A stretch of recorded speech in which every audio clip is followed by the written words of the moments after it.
Welcome back, race fans, for round 7 here at the Woodstock Half Mile, located at the Woodstock Fairgrounds right beside the casino. So if you want to come down, check out some wicked racing, and maybe play a few slots in between the races, here's the place to come. So, jumping right into the action, victory lane's already set up with our Big Parts Canada banner. Let's go around the pits and see who's here.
All right, everybody, welcome to Woodstock. We're here for the half mile today, and walking around the pits, we're going to run into the Olsen family.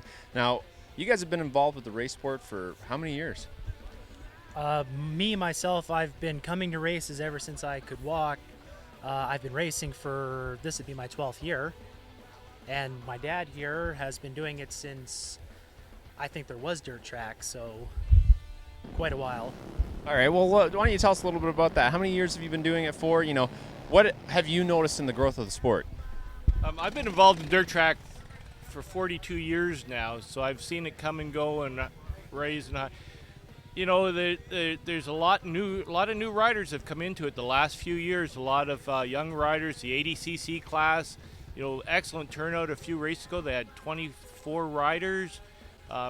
Back when I started, there was no entry into dirt track at that time. You had to be 14, and you got on a 250 at that time. So we've developed a kind of a grassroots feeder class into it, and I think in the years coming up, that's really going to pay off to the sport. Well, we do see that growth happening with Flat Track Canada and everywhere else with local and regional racing. Now, you guys are big supporters of flat track racing. Why don't you tell us a little bit about what your contributions of what you bring forth to the track and all its riders? Us personally, I think it's about making sure people have what they need to race. Selling tires, fuel, handlebars, stuff that wears out or can break or bend. And at any point during the day, a rider can just come up, get what they need, and get back on the track. And I think that helps a lot too. Yeah, it's obviously a comfortable feel. Now, remember, guys, if you need anything, come see Brian Olsen and Alex Olsen from Olsen Racing to get all your supplies that you need.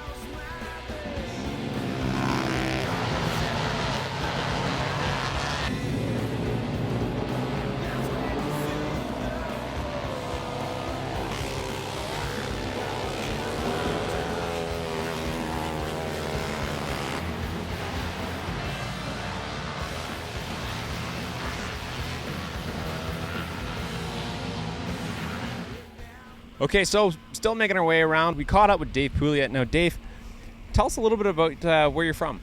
My name is Dave Pouliot. I'm from Quebec in Canada, past Montreal, and I make my way to come there like 9 hours every time. Well, it's obviously quite the trip for him, but he comes out to every round. Now, Dave actually hit a pinnacle of his expert career, won the Wheatley quarter miles. Tell us how that felt. Yeah, it's a nice feeling. It's not the same as the intermediate class.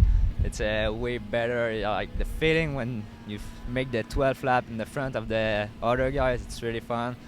It was really the beginning of the year. I was not really comfortable, but no, I know I can win, so I will do it. So you've walked into the expert class. You know, you've got a win under your belt. What's in it for the rest of the season for you? Yeah, I'm looking forward for today at Woodstock. Last year I won the 450, but not the Open. Tonight I will try to do my best. Next week it's no, in 2 weeks it's London, and I'm not sure yet if I'm coming too. I will try. If I come, it's not my track like I'm able to ride, but we'll try to do something good and be fast there. All right, well, this is Dave Pouliot, and you know what? I noticed all these wicked logos you got going on your shirt here, so why don't you give a little bit of love to those sponsors? Yeah, I just want to thank my dad, the company, Menuiserie Pouliot, where he's always there in my back and give money. Motovani, who buy me a new bike this year. John Parker, who just do everything in my motor, so I'm crazy fast on the track. And Magic Street, who give me a track to practice in Quebec. Forma boots, Mobius brace, 100%. Def Family, and KVP Motorsport, and MD Distribution. All right, that's Dave Pouliot, so keep an eye out for him in the expert classes here today. And because it only seems fitting, we're going to hop on board with Alex Olsen here, the number 26 rider, on his framer. Now, you're going to get a good perspective of what it's like to ride one of these bikes around the track. It's a little bit rougher, and it's not as forgiving as the DTX bikes are with the rest of the field. So as Alex makes his way around the back straight here, he's at the 15-second mark, coming down to the sharp corner 3, corner 4. Corner 3 is a little bit tricky to get around, almost like the same kind of setup as Burford, but if you can get around that first initial little bit, you'll be okay, making your exit on 4 here with Alex Olsen. Coming down the front straightaway, and he's going to run a 30.53, but expect those times to drop.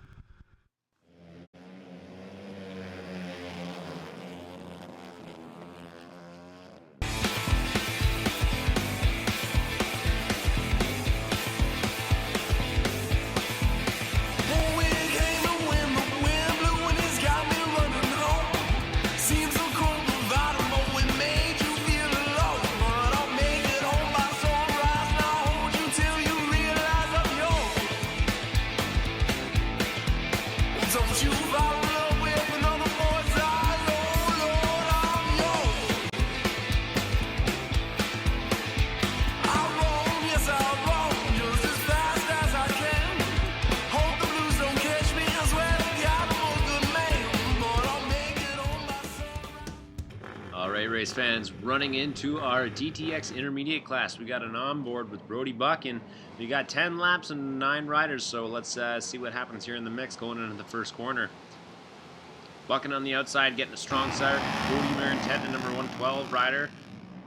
Everybody heading into the crest of corner 2. We got Valley sitting in the 3rd spot. William Bellarose sitting there in the 4th spot. And as the rest of the field starts to straighten out there, we're going to head back up to Brody Buchan here on board with Brody. Brody leading the pack through corner 3 and 4, the treacherous corner 3 and 4, which we talked about a little bit earlier in the day. Good thing we had those airbags out on the side of the track.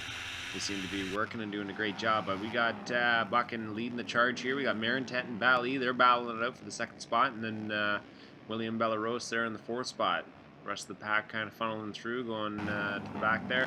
So we're going to skip ahead. Lap 4, it's still Buchan. Now it's Valley sitting in the 2nd spot. Marintet not giving up. He's trying to hold on to everything he's got. Valley gets a strong drive on Buchan, starts to make his way up. Back on board with Buchan, you can see Valley, corner 3 and 4, tucks it down on the inside of him. Gets a good strong drive coming off corner 4 here. Heading down the front straightaway, it's Valley. Buchan tries to head in behind him to get a little bit of a draft going. Buchan takes that inside line, tries to square out Valley, doesn't really work.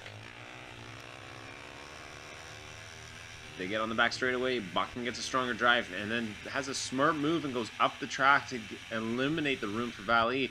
Now Valley, he's a strong rider down on the inside, so we're going to see what happens here when Valley and Buchan make their way out of corner 4.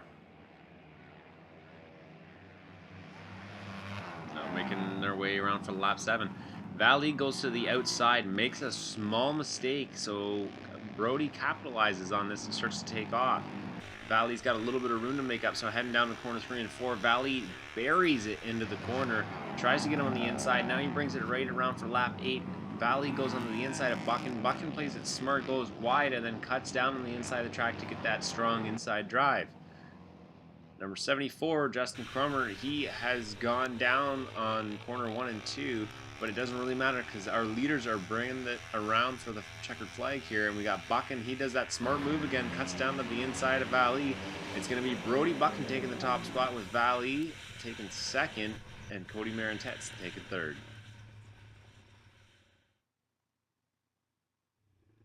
Now as Brody goes out for his checkered lap, we're going to go to a quick commercial break, and we'll be right back with our DTX expert.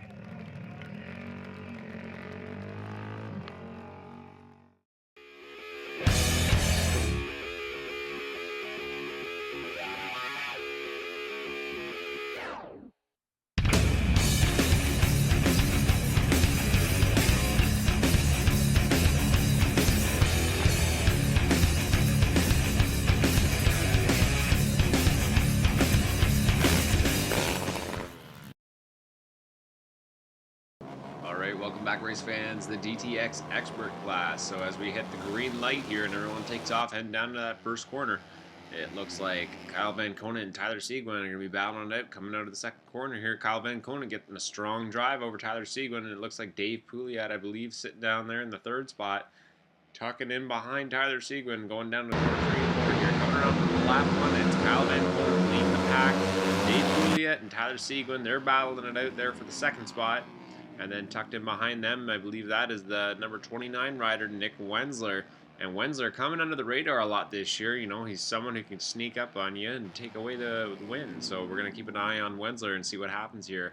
As Wenzler edges up over Tyler Seguin, gets up past Pouliot, makes a small mistake. Pouliot capitalizes on this, and he takes off down the back straightaway. Now Pouliot in corner 3 and 4 on that same lap gets a little bit crossed up. Wenzler goes by him, but the Wenzler gets forced to the outside, so Pouliot takes the inside away from him. Wenzler goes back down on the inside. Pouliot still working on the outside line there. Wenzler gets by Pouliot, and you can see Tyler Seguin. He's sitting right behind second and third there, so keep an eye on him and see what happens with him coming around the track here. So as we head into lap 5, Kyle Van Konen still in the lead. Nick Wenzler going down to the inside of him, so he's going to be working him now on the inside line, pushing him up, pushing him out, and trying to take away that line. So Wenzler getting a pretty good drive considering he's running the inside line. So lap 6, we see the exact same thing go down again. Wenzler gets down on the inside of him, pushes him up the track, and it seems to work this time as Wenzler gets away. But now down the back straightaway, because Kyle Van Konen was on that outside line, he gets a much stronger drive heading down to corner 3 and 4. Wenzler doesn't really need as much speed because he's running the inside, so he goes down, sticks to the inside line. Kyle Van Konen cuts down on him, takes that away from him there. So you can see Dave Pouliot, Kyle Van Konen, now they're battling it out for the second spot because Dave Pouliot's pushed himself to get up there. With 2 to go, we're going to see what happens here. Drag racing down the back straightaway. Pouliot sitting in that second spot still. Kyle Van Konen doing everything he can. But fast forward to the checkered flags, and it looks like a repeat here as Nick Wenzler comes from the back of the pack and takes over. Now as Nick goes out for his victory lap, we're going to go to a commercial break.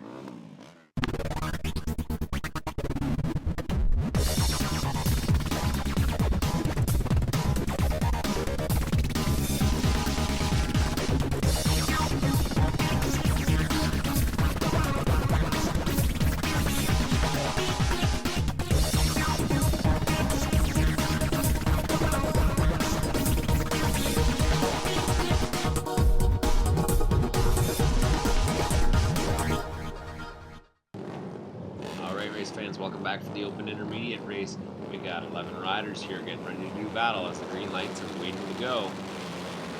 And off the line, you can see William Belarose, Buchan, and Marentet. They're all heading down into the corner first. It looks like a great start for them. Valley tucking right in behind as well, too. We're going to hop on board here with Alex Olsen. We're going to get a little bit of a preview of what it's like to get around here in the middle of one of these packs, as it is really, really hectic. So we're going to hop on board with Alex when we can.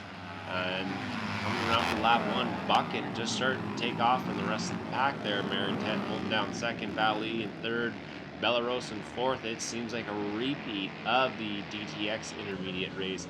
So coming back down around to make lap number 2. It's the exact same order, except for Valley's moved up a little bit further in that 3rd spot, and Belleros has dropped back. Marintet riding really strong this year. You know, got to be proud of himself for that. You know, already sticking up there with the 2 top guns of the class.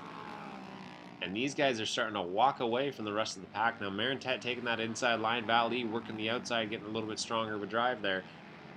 Valley's got a lot of work to do if he wants to catch up to Buchan. Now, Olsen coming in. You can check out these braking bumps. They are not easy on these framers. So you got to have a lot of respect for these guys that go out on these bikes and, you know, just riding them all out.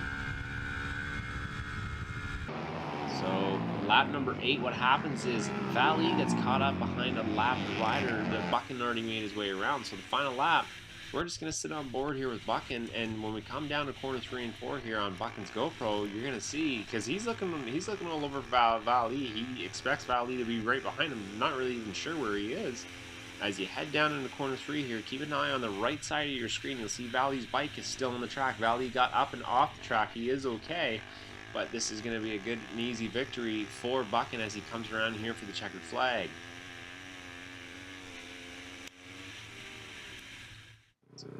It's going to be Buchan going out for a victory lap with his father there, Scott. So we're going to go to commercial break and be right back for the Open Experts.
Okay, so after we got everyone out for their hot lap viewing lap there, we're going to get 15 laps in here with 11 Open Expert riders here at the Woodstock Half Mile and getting ready to go. Wait for the green light. They are off and running and heading down into that first corner. We got a handful of riders really close. Tyler Seguin, he's got a good drive there. He takes the first spot. We're going to hop on board with Tyler here. On and off during the race, because you can see Donnie Taylor, he's sitting there in the second spot, gets down. He's going to go down to the inside of Tyler Seguin here as Tyler's just railing the outside on this KBR framer.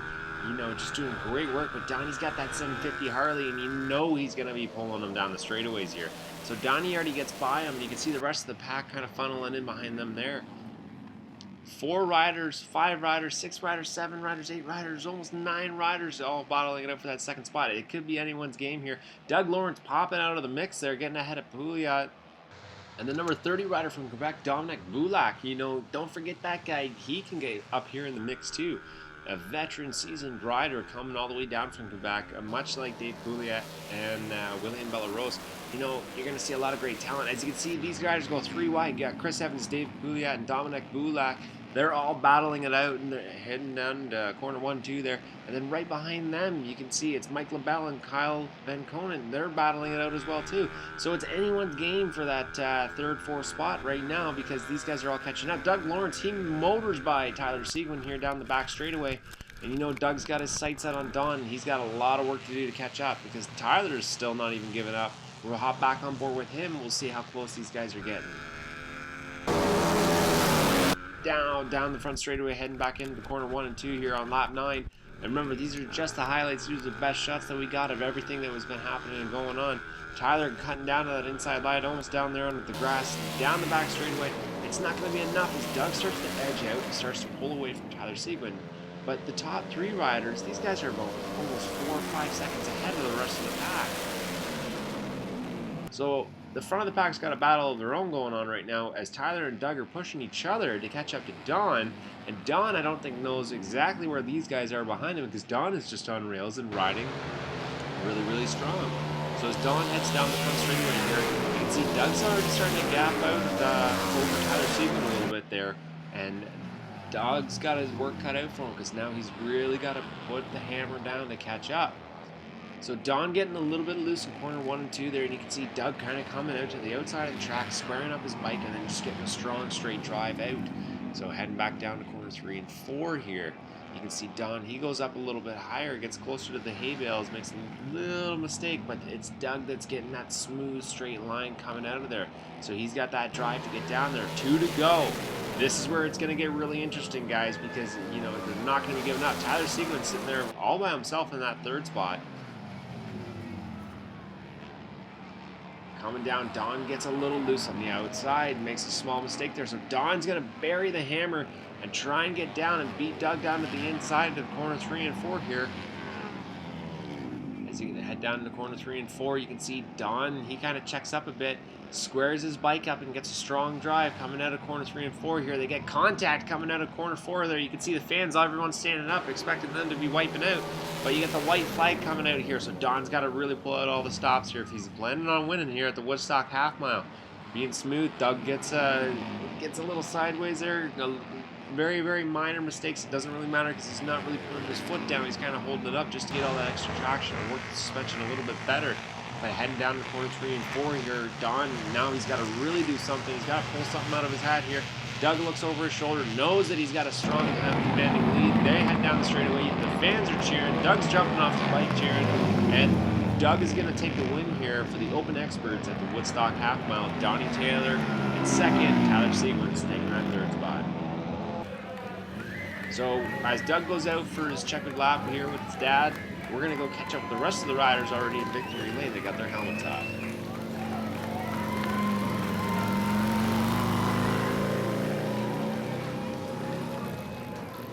Okay, so that's the Open Expert race here at Woodstock today. Now Tyler Seguin taking that 3rd spot. Tell us a little bit about what happened out there. You know, we all know the track was a little rough. It was a little wet. We graded it. We waited a bit. Tell us what happened. Yeah, you know, I got a good start. We were up there battling for the lead, and you know, they were putting in some solid laps, and that track got rough. It was bucking me everywhere. So, Kurt, you know, watching your rider go out there today, watching the track kind of, you know, break down a bit, all the cushion getting pushed out to the side, was there a lot of changes that you had to do for the bike today? Not really that many changes. You can't do much on a track like this. When it's dry and then they soak it out, you got to deal with it. Well, it is what it is, right? So Tyler Seguin's going to be taking that 3rd spot out here today. Now, Tyler, before we go, obviously you want to give out some love to those sponsors. Yeah, Kurt Beeger for this 450. This thing is, you know, it's fast, man. And, you know, I'd like to thank Steve Beatty, 26 Suspension, Works Connection, Diamond Detail, you know, Mama's Boys, you know, Vortex, Top Dogs Fitness, and everyone that helps me get out here. Okay, that number 22 taking the 3rd spot. Okay, so taking that 2nd spot, the number 53 at Don Taylor. Now, Don, still climbing up in the points here. You know, not a bad day for you, but tell us a little bit about what happened there. It seemed like Doug snuck up on you. Yeah, you know, I rode the whole race. You know, I was out front and I was by myself, and sometimes, you know, that's almost the worst thing you can do because you really don't experiment with other lines, and you just kind of stick to one line. And near the end there, you know, when we got the 2 laps to go, I kind of got a little bit excited, and I'm like, okay, you know, we're gonna finish hard. And the chopping braking bumps going into the corners are just they're gnarly. I mean, you can't see it from the stands or anything, but if you watch the bikes, you know, these things, this is a 325-pound motorcycle, and you know, it shakes your arms up all the way into the corner. And I went in a little too hard, and I couldn't get slowed up and got caught up in the bales, and then you know, just made 2 bad mistakes that I knew cost me a bunch of time, and I didn't know Doug was there. I might have played a little more cautious the last couple laps, but you know, I was just trying to stretch out a lead and win the thing. We also noticed that even coming out of corner 4 there, a couple times the back end of the bike came out near the hay bales. When you got into the contact with Dougie there, if you guys did get in contact, which you did, was that just the track breaking down and then just the back end giving out? Yeah, you know, we were coming off the corner, and I tried to kind of sneak under them, but the corners are so rutted up, and when we're on the gas, these bikes just kind of, they take on a mind of their own, and you know, I kind of popped up off the seat and drifted high and, you know, made some contact with Dougie. I hope he wasn't thinking I was trying to run him up into the fence or anything. It just, I wasn't shutting the gas off and just kind of had my elbow dropped and on the gas and let the bike do what it was going to do. As every racer should, just let her buck, right? So obviously, okay, let's give out some love to all these sponsors helping you out. Yeah, I got to thank Dealey Harley-Davidson Canada, Parts Canada, and my two main sponsors, Jim Sale Racing and Brian Olsen, for taking care of the bikes and keeping me on good equipment. All right, number 53, Don Taylor taking that second spot here today in Woodstock.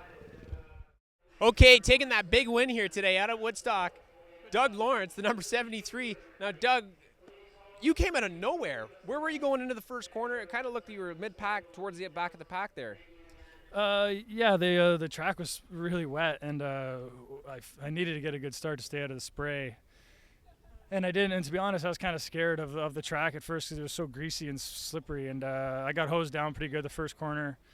Passed a couple guys getting into turn 3, and then just fell back on some experience, just kind of not riding hard, just trying to ride accurately. So when you got by Tyler Seguin and you started to reel Don in, you got a little excited. You noticed Don was kind of pushing out towards the hay bale a bit there. You guys got into some contact, which it didn't seem to do too much, but once you got by him, he was just gone, check out? No, I mean, I'm not really sure.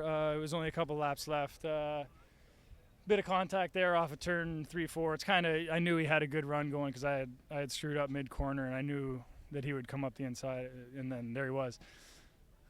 I was able to keep the lead there, and I just kind of, to be honest with you, I was just, riding 95%, just trying to stay upright, not make too many big mistakes, and I was able to pull it away. I know he was doing the same thing. I've been trying to push hard, and when he pushed hard, I probably pulled away a couple bike lengths or so, even more. So does this mean you're going to be hanging around Canada to win this title, or are you going to be bouncing back and forth between the AMA and the States? I've got some conflicting dates, but we'll see how things go. Me and my dad are going to Rapid City, South Dakota tomorrow. So, we'll cheer about this one for tonight and move on and try and I'm a hell of a tear here right now. So to get first or second at this national would be great. Planning to go to London. And then Paris is the day before Springfield, and then Wheatley at the end. So I hope to. I'm semi-planning on being at the rest. All right, well, give out some love to all those sponsors helping you out. Yeah, like I said, Aaron, this bike is owned by John Casson in Ohio. He lets me and my dad do our thing, and it's been that way for 3 years. Thank you very much, John. John Briggs Motorsports in California, Klotz Synthetics, Talmoto, West Coast Hot Shoes, CD Boots, Harai Helmets, Texas Tornado Boot Camp. George Evans, Chris's dad, always helps not only me out, but lots of people. 26 suspension, I always forget to thank Steve. He, I talk to him every Monday morning about the race, and he's one of my fiercest competitors on the track, but he wants the best for me, so thanks. All right, well, that number 1 spot here today, the 73, Doug Lawrence.